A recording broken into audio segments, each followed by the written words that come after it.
Epicurus, the ancient philosopher, believed that while much of life is beyond our control, we always have control over one thing: our response.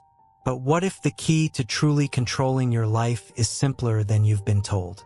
In today's video, we'll explore powerful yet simple steps that can help you regain control of your life. Steps that have been hidden in plain sight for centuries. Life as a stage. Epicurus used the analogy of life as a stage. We cannot choose the role we play, but we can choose how we perform it. This focus on playing one's part well is the heart of his teaching, reminding us that we hold the key to our reactions and perspectives, no matter what life presents. For Epicurus, the first step in gaining control over our lives is recognizing this separation between what we can and cannot control. He called this the dichotomy of control, which is about understanding that while we cannot control things like other people's actions, the weather, or unforeseen events, we can control our judgments, choices, and emotions. He explained that much of our suffering comes from trying to control things that aren't ours to control, which can lead to frustration, anxiety, and disappointment. Instead, by focusing on our own responses, we gain a sense of agency and peace, even when circumstances seem chaotic. Imagine, for example, encountering a difficult situation at work or in a relationship. The situation itself might be unavoidable, but Epictetus would ask us to consider what meaning we're giving it. Are we choosing to see it as a personal attack or as an opportunity to practice patience and resilience? He argued that each experience offers us a choice. We can resist and suffer, or we can learn and grow. In this view, life isn't happening to us. We're engaging with life as active participants, making conscious decisions about how we interpret and respond to our circumstances. This wisdom applies just as much today as it did in Epictetus' time. Let go of the fallacy of control. When we internalize this philosophy, we shift from feeling controlled by outside forces to realizing that our inner peace and power are entirely within our hands. No one can dictate our responses. They are ours alone to manage. In essence, Epicurus believed that if we focus on controlling our inner world, we find true freedom and control over our lives. This approach not only reduces the hold of external influences on our happiness, but also empowers us to lead with intention rather than reactivity. This simple yet powerful shift is indeed the essence of taking back control of our lives. When you begin to understand this, you gain a profound insight. Life doesn't control you. You have always had the power to shape it. This is a truth that lies at the core of many spiritual teachings, often masked in metaphor or parable, but the underlying message remains the same. You hold the reins. Yet society and popular culture can drown out this message, filling us with notions of dependency on outer factors. Think about it. We're often told we need certain things to feel safe, happy, or fulfilled. A new car, a higher paycheck, or validation from others. Imagine what life would feel like if you stripped away all the noise, the opinions, the expectations, the endless comparisons. If you could take each day without being pulled by outside pressures, you'd see something remarkable. Control over your life is actually within reach. The more you tune out these external voices, the more clearly you see what's genuinely important to you. And that's where true control begins. When you're no longer being led by others' definitions of success or happiness, you're left with the space to define these things on your own terms. Suddenly, goals feel closer, your sense of purpose sharpens, and life becomes less about chasing approval and more about following your authentic path. Tune into the moment. Control isn't about planning every single detail or holding on to outcomes. It's about tuning into what you feel called toward in each moment and allowing your decisions to stem from that internal compass rather than an external script. This means taking time to listen deeply to yourself and acting in alignment with what feels right for you, unfiltered by the expectations of others. In this space of self-trust, you're no longer searching for validation from outside sources because you're creating your own source of meaning and fulfillment. When you think of control as a product of external successes, it can feel like it's always slipping away, dictated by things you can't fully grasp or maintain. However, the control that comes from tuning out, looking within, and responding from your core values is solid and enduring. It's a different way to live. One where your choices are intentional, your steps are aligned, and your time is invested in what truly matters to you. But if you strip all that away, what are you left with? Yourself. And it's here, in this core space, that true power resides. Learning to harness that power begins with realizing that life's control doesn't come from the outside. It begins from within. Move with the natural flow. When we examine stories from ancient cultures, we see this wisdom echoed again and again. Consider the Taoist concept of Wu Wei, or effortless action, which emphasizes moving with the natural flow of life rather than against it. The Tao teaches that life is inherently wise, and when we align ourselves with its flow, we become far more powerful than when we attempt to control every little detail. It's not about forcing your life to fit a rigid mold, but instead learning to navigate with trust and intention. Wu Wei doesn't mean inaction. Rather, it's about acting in harmony with your inner truth. By tapping into this effortless action, you find a form of control that feels natural and unforced, as if life itself is guiding you toward what's right. Imagine you're trying to force a relationship to work when deep down you know it's not right. The more you push to make it fit, the more resistance you feel until you're drained and questioning your worth. In this struggle, you're fighting life's natural flow, resisting the lessons it's trying to reveal. In the Taoist view, this resistance is like swimming upstream. It pulls you further from harmony and from a place of effortless alignment with life's true path for you. Or take the person who clings tightly to an unfulfilling job, driven by the belief that security is only found in what they've already known. Every morning feels like a small battle, and over time that battle wears them down, creating a cycle of dissatisfaction and restlessness. Here, life may be nudging them toward a new purpose or calling, but they're so fixated on staying comfortable that they miss the doors opening all around them. Another common way we act against life's wishes is in our response to change.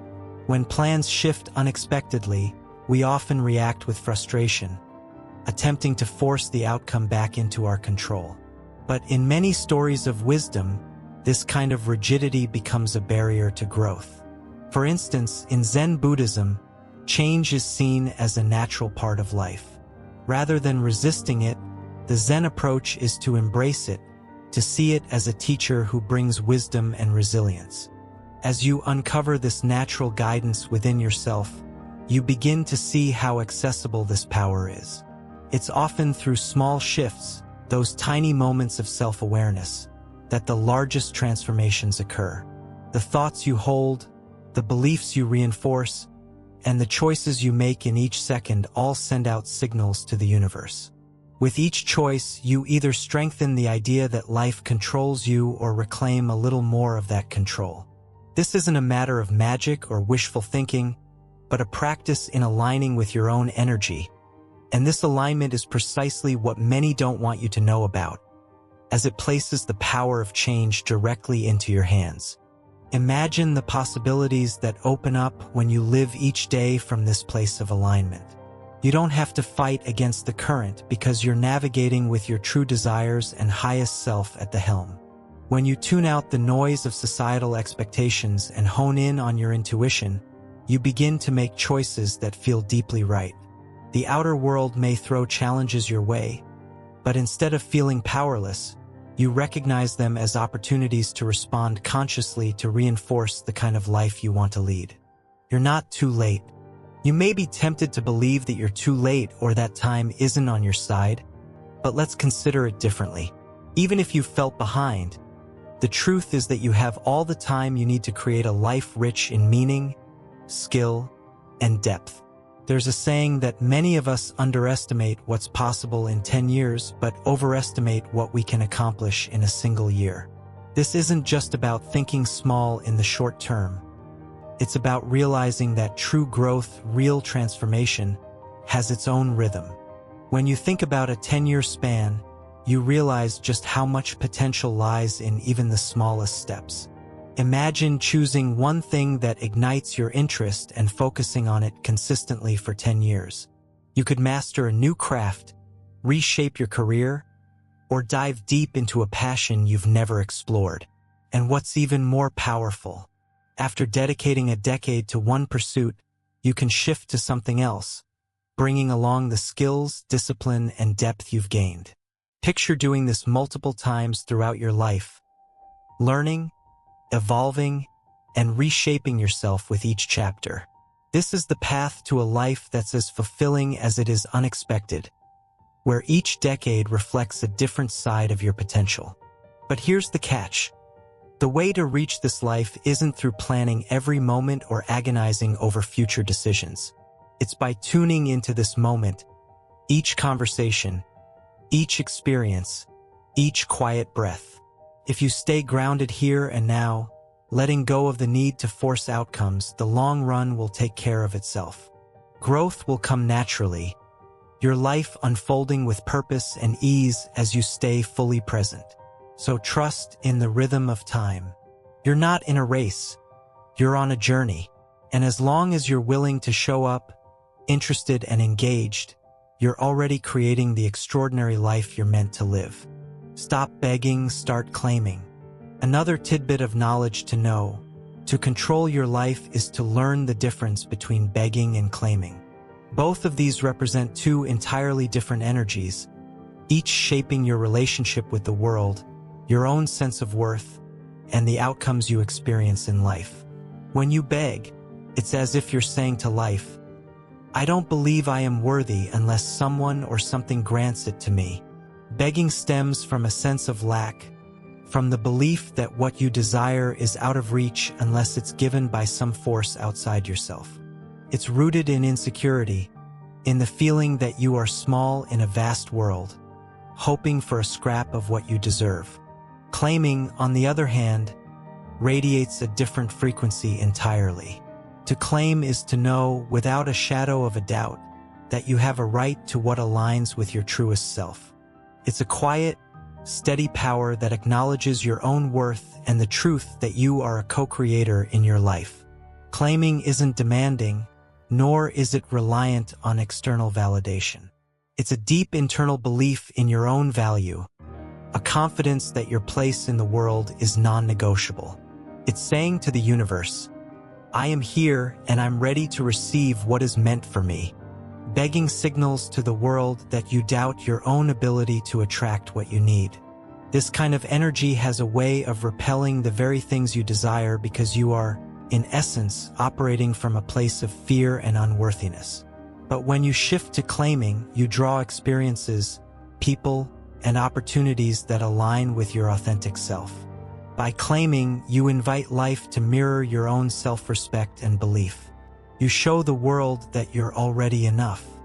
To step into a place of claiming is to choose to see yourself as worthy and to act from that place. It's not about waiting for permission. It's about embodying the truth that you are already valuable and capable.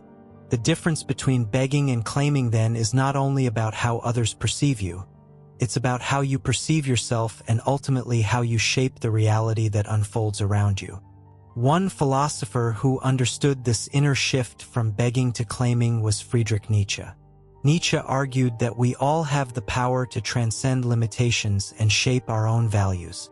He talked about the concept of the Übermensch or Overman, a person who rises above societal expectations and lives according to their own principles. The Übermensch doesn't look outside for permission to be who they are. They claim their right to live authentically. In this way, Nietzsche's ideas offer us a way to understand the energy of claiming. He taught that true strength is born from within and that waiting for the world to validate you only weakens your spirit. For Nietzsche, the path to becoming an Übermensch is about self-acceptance and self-transformation. He believed that you are not limited by who society says you are or by what others think you deserve. Instead, you can shape yourself by deciding who you want to be, making choices that reflect your core truth, and allowing no external force to dictate your value. Nietzsche knew that living this way wasn't always easy. He saw it as a constant process of refining who you are. But he also saw this as the most fulfilling path, one that brings a deep sense of purpose and inner strength. In your own life, this philosophy means understanding that you don't need to plead with life for your worth. You don't need to ask for permission to be fulfilled, happy, or successful. Instead, you step into a sense of worthiness that's rooted within you. Claiming is about choosing to see yourself as deserving of every good thing. Not because you're perfect, but because you're human and you have a right to fulfill your potential. Imagine stepping into each day with the mindset that you are already whole, that you don't need to beg for approval or wait for external signs to confirm your value. You're not chasing something outside yourself. You're standing in your power. Nature's philosophy of self-empowerment encourages us to embrace the truth that life isn't waiting to hand us value. Rather, it's asking us to see the value that already exists within us. Each time you shift from begging to claiming, you affirm that value to yourself and the world. In practical terms, this could mean taking a risk on something you believe in, trusting your intuition even if it goes against popular opinion, or simply deciding to live more authentically. Claiming your place in life doesn't mean shouting your worth from the rooftops. It can be as quiet and steady as a mountain. It's about grounding yourself in who you are and allowing that to guide your actions. Nietzsche believed this inner authority is one of the highest forms of freedom. When you no longer need others to determine your worth, you become less dependent on outside validation, and you begin to live for something deeper. His teachings remind us that the journey of life is not about hoping the world will recognize our worth. It's about recognizing it ourselves, and in doing so, inviting the world to respond accordingly. In this way, claiming your life and standing in your value isn't selfish. It's liberating. It allows you to live in alignment with your true self without compromise or apology. Changing the outside world can only go so far. Many people believe that changing their outer world, getting a new job, moving to a different city, finding a new partner, will fix whatever they feel is broken inside. It's easy to see why this seems true. We live in a culture that often promises happiness just around the corner of the next big achievement. But real change doesn't work that way. The reality is that when we change our surroundings without addressing what's inside, the same patterns, thoughts, and feelings continue to show up. It's like rearranging the furniture in a room with broken windows and expecting it to feel different. Until we repair what's on the inside, no amount of change outside will bring lasting peace or satisfaction. There's an ancient belief in Hawaiian spirituality called Ho'oponopono, a practice that focuses on healing the inner self to bring harmony to the outer world. Ho'oponopono teaches that everything we experience, even things that seem outside our control, is somehow connected to our inner state. In this view, the outer world acts like a mirror reflecting back what's happening within. If there's conflict, struggle, or negativity in our lives, it suggests there are unhealed parts within us asking for attention. The practice of Ho'oponopono emphasizes clearing this inner state, often through simple affirmations of love, forgiveness, and acceptance. The phrases "I'm sorry," "Please forgive me," "Thank you," "I love you" are spoken not necessarily to anyone else, but to the self as a way of clearing whatever blocks may exist within. When these blocks are released, the outer world often starts to shift in ways that feel smoother and more aligned. This practice confirms what we discussed earlier. Real change doesn't begin with fixing things on the outside. It starts with taking responsibility for our inner world, our thoughts and our emotions.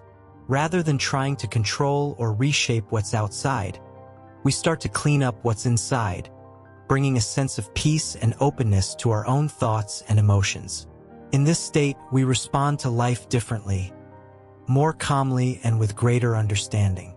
When we take on this inner work, we often find that we're no longer impacted by external situations. Stressful people or chaotic circumstances don't have the same pull, and we find ourselves handling things that used to upset us with a sense of ease. Instead of running from one thing to the next, hoping it will make us happy, we begin to feel that sense of fulfillment right where we are. And it's only then, once we're at peace within, that we can truly appreciate and create harmony in the world around us. Remember, real change starts from within, and as you begin to control your life from the inside out, the outside world will naturally align.